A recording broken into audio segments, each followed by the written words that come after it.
Oyez, oyez, oyez. The Honorable Podcast on Masonic Law is now in session.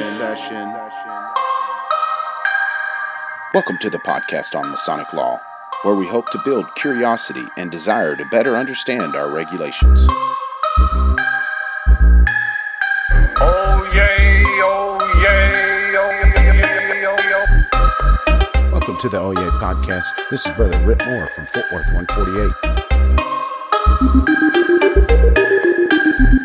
Oyez, oyez. It's going to be a good year, brothers.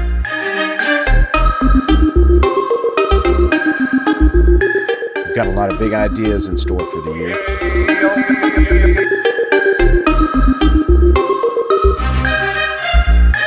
Welcome to the future, brothers. It's 2020.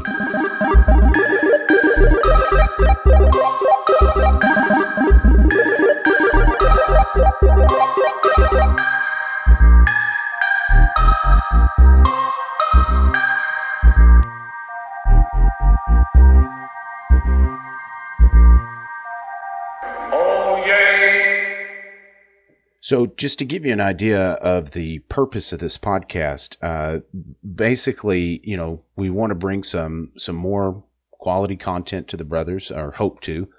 But for this podcast itself, I wanted to just kind of put something to the side concerning Masonic law because, we discuss it on our other show every once in a while, but there's not a whole lot to discuss about Masonic law because we're not authorities on it. We're just brothers that have read the law and, done what research we have. But in the end, there's committees and things like that make actual interpretations. And you need to put your eyes on those laws as well. So, while we do discuss them, we don't a whole lot. So on this podcast, I'm basically just going to be reading from the law book, and kind of discussing it a little bit. To hopefully kind of point out some nuances in there that will, make you go, and maybe pick up that law book in the future and find these things out for yourself. It's so easy for one brother to read that law. We all depend on that guy who will actually pick up the law book and read it. And he tells the brother what the law book says. He tells a brother who tells a brother, so on and so forth. And, by the time it makes the rounds, it's not the same law that was read from the law book. You're playing the telephone game or the rumor game and things get twisted up. So hopefully,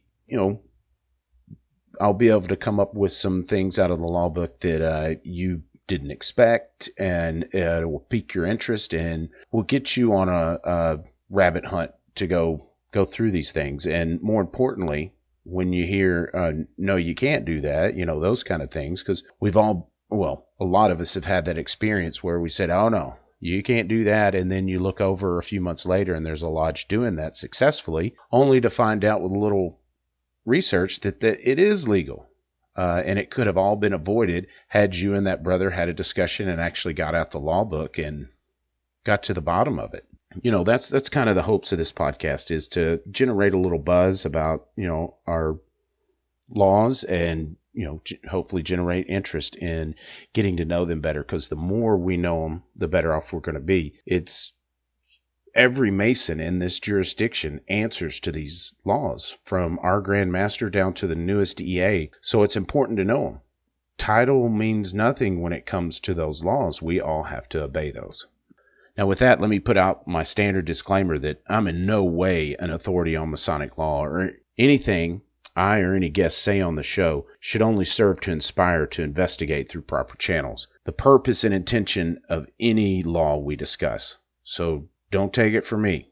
What you're getting from me is my interpretation, and it's just that, and should be heeded as such. Like I said, the purpose is to get you to investigate this and actually put your eyes on it, and hopefully show you that once you get the hang of it, these laws and the law book and things are not as hard to navigate as you would think. It can get confusing, but that's why you've got committees and brothers that have really invested some time in this, that hopefully you can get your hands on and get the actual rules that we have to follow. So when it comes to the schedule of this podcast, there's no specific schedule to it. We'll just, whenever we come up with something law pertaining, we'll throw this together and put it on here. These will be much shorter. I don't plan on it being multiple hosts to where, we can start chasing rabbits and get down into something that we don't know what we're talking about real quick when it comes to Masonic law. So these should be shorter, and that's why I wanted to do them as a standalone.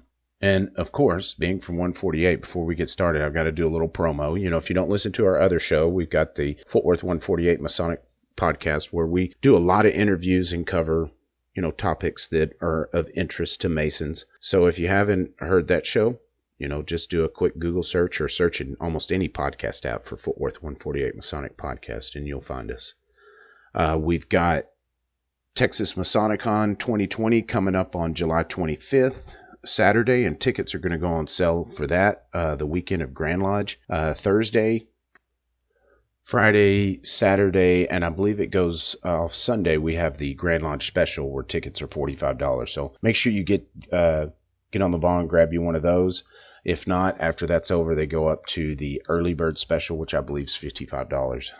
And we're going to have a great time. We've got some great speakers lined up for that. And also, we started the tradition of holding a festive board the night before last year, and we're doing the same. Brother Gabriel Yargis just got a fantastic evening plan. I'm almost more stoked for that than the actual event. It's going to be great, and tickets will go on sale for that as well the night before. It's going to be a great dinner and just a great time for fellowship.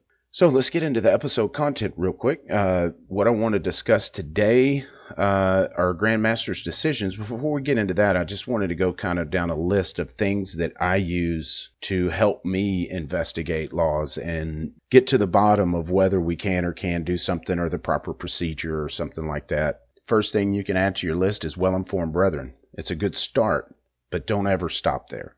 Because like I said, he may be brother number 20 down that telephone line and he's got something wrong. Typically, they'll get you close to the right part of the law book.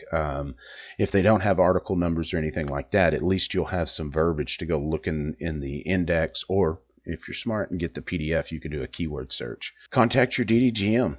That's what they're there for. Now, they're not an encyclopedia on the law book, but typically they have a good idea of how to navigate it and where to point you in the right directions. And if they don't have the answer, they should help you get to the bottom of it, because they have the list and all the names and committees and stuff through, the pamphlets they're given for the committees to contact them and get to the bottom of it for you, because that's what those guys are there for. May not come overnight because they're volunteering just like you, but, they're there to support you. Proper committees, which I just mentioned, current law book, and they have PDF and hard copies of those usually. You get those from Grand Lodge. A copy of the Grand Master's decisions, and again, they've got PDF and hard copy. I don't know how current they are, but when you go to Grand Lodge, those are given out to us. When you register over there to the right, there's usually boxes of books. And in there's several reports, like the Grand Secretary's report and things like that you should grab a copy of, because in one of them is the Grand Master's decisions, and save those until current and print it up. The copy I have last got was up to 2009, so the additional ones, I've saved from Grand Lodge. Have a copy of your lodge bylaws and rules and regulations, because remember, rules and regulations are just as binding as the bylaws. Something I like to look at are old law books, because you can get an idea of how laws transpired over time and kind of what inspired others to come into place. Another good tool to get the background on a lot of laws are Grand Lodge proceedings, because typically you can see the date they're ratified or updated, and you can go back to proceedings and see if you can, get any backstory on those for clarification. The Masonic Education Committee started doing Briscoe workshops again, which they go over, a lot of scenarios that happen in lodges and the laws that pertain to those. Those are great places to have good discussions on what you can and can't do, because they do a great job of identifying unique situations and also very common situations that happen in lodge. So, you kind of have an idea, but more times than not, I go to those Briscoe workshops and I learn something that's like, man, how has that been hiding in the law book all this time? And it inspires me to pick that thing up a little bit more than I normally do, as tough as it may be.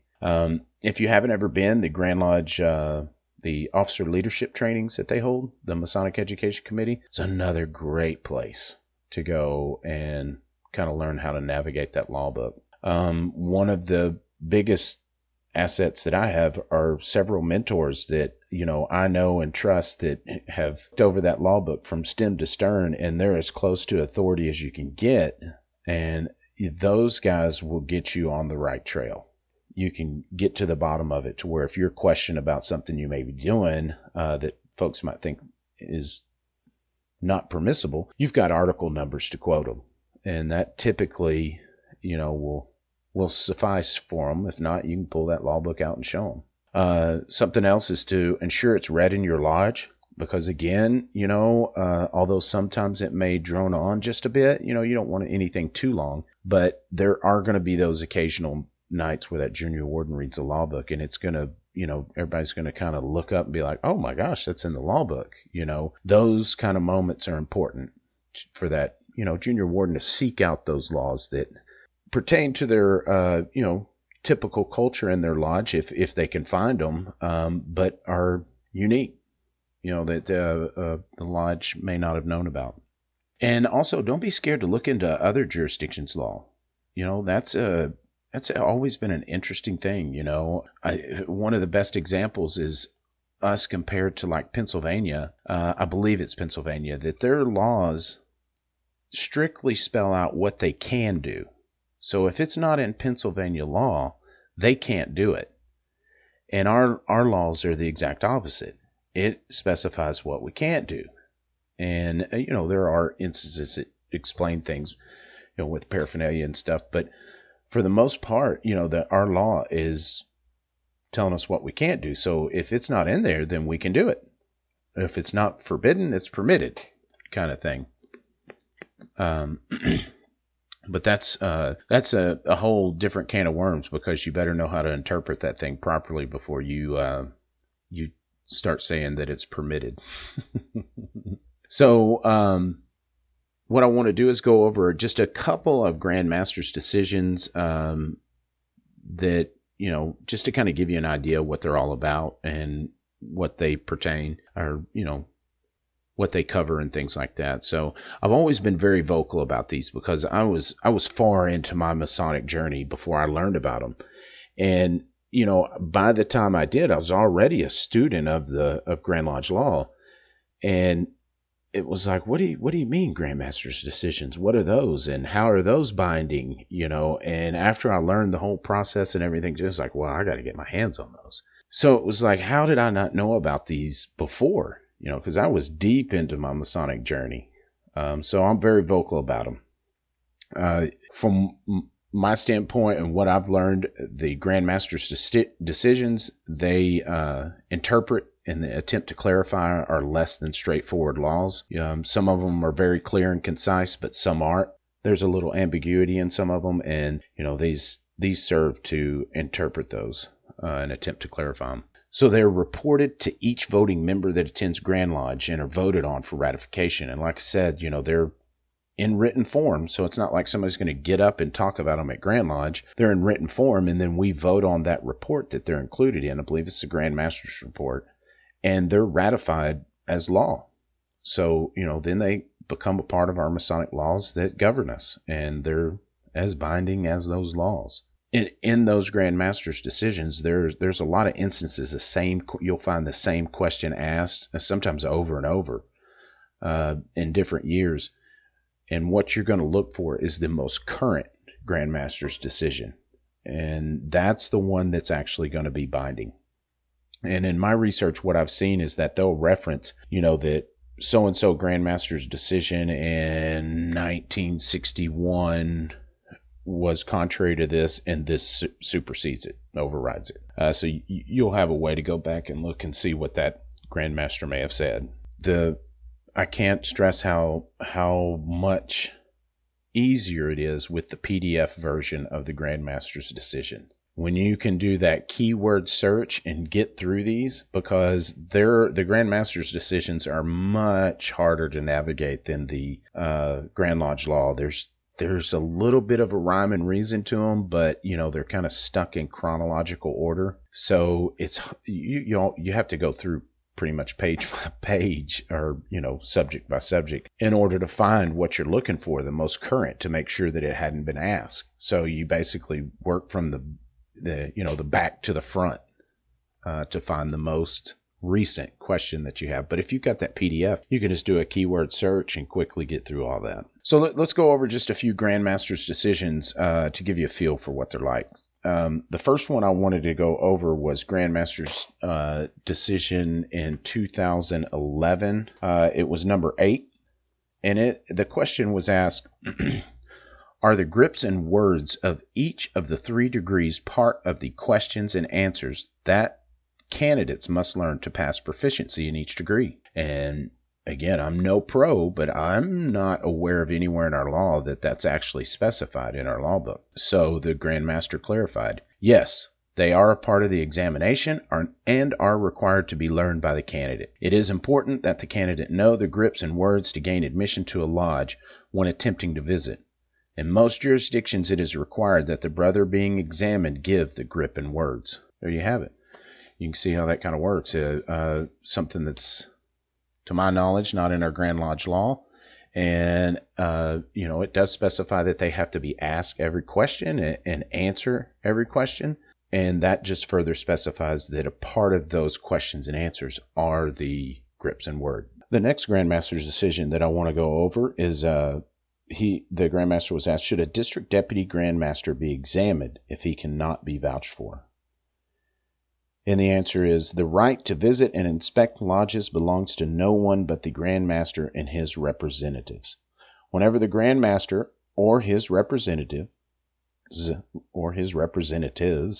which are DDGMs usually, shall visit a lodge, it shall be made known to the master of the lodge that the Grand Master or his representative is in waiting, so that he may make the necessary preparations for receiving him with the honors and consideration due to his exalted station. When either the Grand Master or the District Deputy Grand Master visits the lodge, it is supposed that previous notice will have been given the lodge, that he will be expected and will, of course, be clothed in the proper regalia of his office. In such instances, it is not necessary that he or they be examined or avouched for, nor should any brother presume to do so.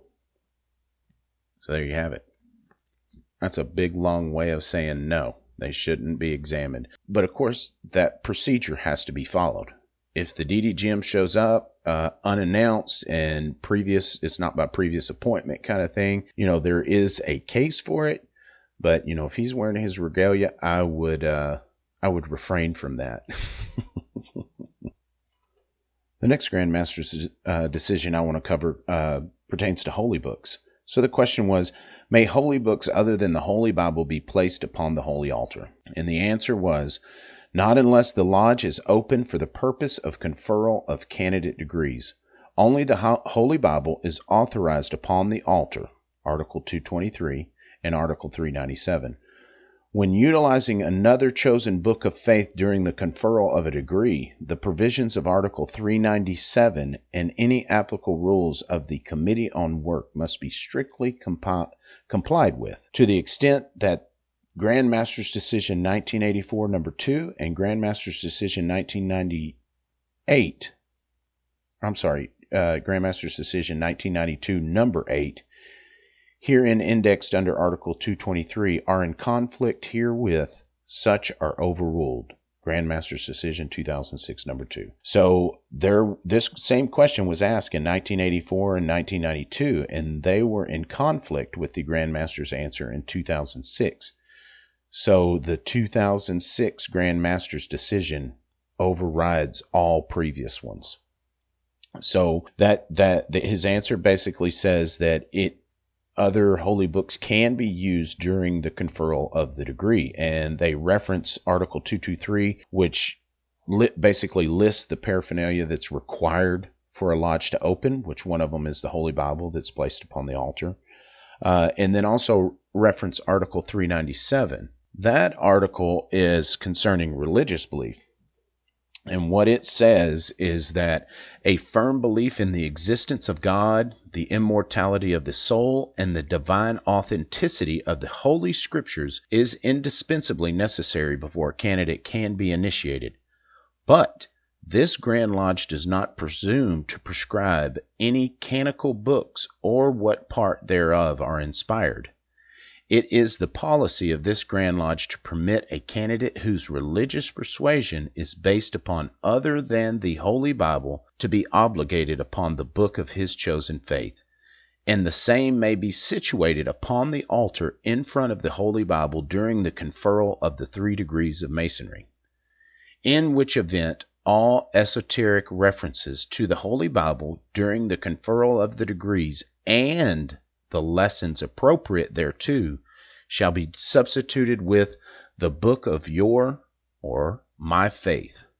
So if you're doing the degree, you would substitute Holy Bible with the book of your faith. If you're teaching the catechisms, the Q&A, the candidate would say the book of my faith. Wherever that's, the Holy Bible's referenced, it's replaced with the book of my faith. And that's something that you'd want to get with your committee on work men with to clarify exactly where all that is. But it does specify in that Grand Master's decision and any applicable rules of the committee on work, which most of their rules they can't write down since it's dealing with ritual. So you're just going to have to get on the phone or go attend a ritual and ask some questions, forum and exam, go attend a forum and exam and ask some questions. But I just wanted to go over those Grand Master's decisions real quick and kind of give you a feel for what they are and what they reference. They cover all kinds of different topics. You'd be surprised what you would find in these things. So Grand Lodge is coming up. Run downstairs, down there in the basement where they sell all the merchandise. If you walk down that big long hall with all the pictures of the lodges, there's an office there in the back that they sell all the, law books and other good stuff. They've got books. They've got all kinds of things, caps and stickers. And, so go down there and grab you a Grand Master's decision and a little bit of merchandise from them as well. So I hope you enjoyed the show. As soon as I come across something in the law that piques my curiosity, or if you have anything, shoot me a message, and I'll do some investigating and share it to the best of my knowledge. So if you want to contact us, info148@fortworth148.org is the best email. On Facebook, you can contact us at fortworth148, and you can visit our website, fortworth148.org. You can also learn more about Texas Masonicon 2020 at texasmasonicon.com. I enjoyed the talk, brothers. This is Rip Moore signing off. Oh yay, oh yay, oh yay.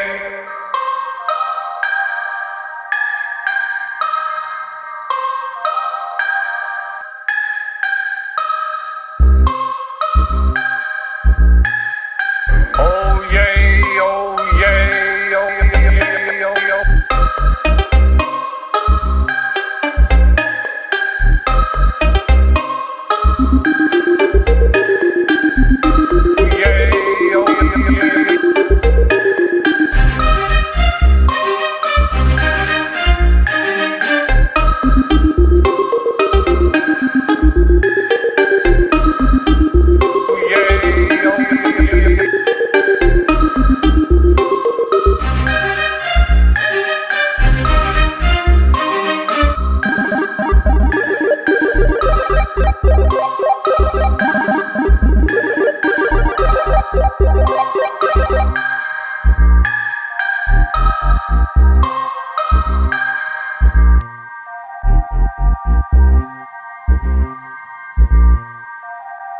Oh yay.